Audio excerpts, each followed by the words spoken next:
We're now going to examine the wrist and hand. And for this, we need to compare both sides. I need to have both wrists exposed completely.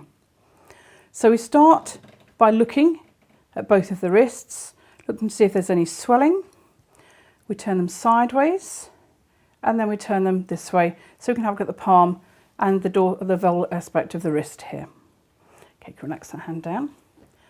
I'm going to support the arm here and I'm going to ask the patient to do a range of movement for me. I'm going to ask you to bring your wrist back. This is dorsiflexion. I'm going to ask you to bring your wrist forward as much as you can. This is palmaflexion. Bring your hand back to a neutral position.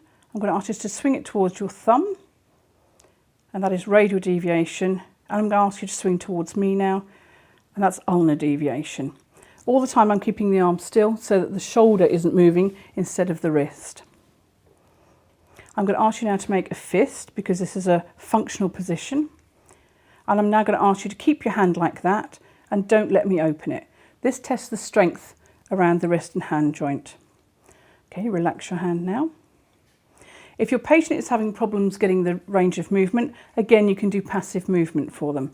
So you could bring the wrist back, bring it down into palm flexion, bring it to radial deviation, ulnar deviation, and then to radial deviation. You'll have a slightly greater range of movement on passive movement. I'm going to ask you now to keep your hand still, and I'm going to do resisted movement now. So I don't want you to move, I want you to stop me from moving. Again, this is testing the tension and the strength in the wrist. And again, keep still. Very good. We also need to assess the neurovascular state of the wrist, so I'll have a feel of the radial pulse and also feel the three major nerves to the wrist, which are the radial, which rises up here onto the surface, the ulnar, which can be found along the outside of the little finger, and the median nerve, which is on the palm of the hand.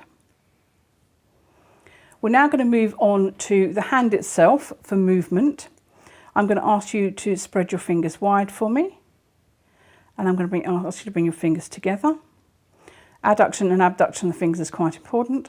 And then we're going to move to the thumb for a range of movement. I'm going to ask you to bring your thumb across to your little finger. This is called opposition.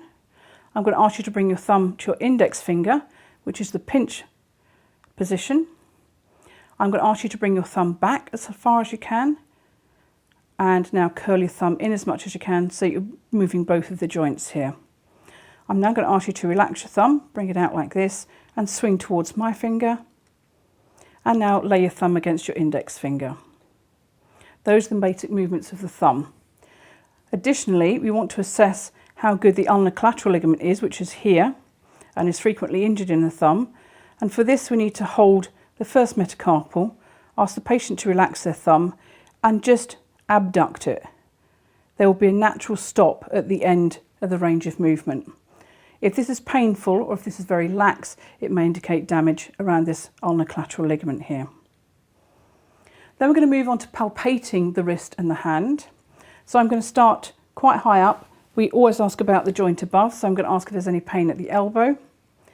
And then I'm going to come down and palpate the distal radius around here. I'm going to turn the hand up and I'm going to feel into what we call the anatomical snuff box, which is the scaphoid.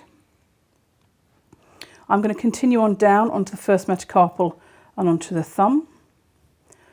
I'm going to also check then the second, third and fourth metacarpals for any pain. And then I'm going to come round to the lateral side or the ulnar side of the hand, and I'm going to have a little feel around the ulnar styloid, which is this bony prominence here, and then carry up along the distal ulnar. We then have a feel generally across the carpal bones here, see if there's any tenderness there. To finish, we'll just feel the actual fingers themselves and see if there's any pain around any of the bony joints here or the bones themselves. And that's your hand and wrist examination.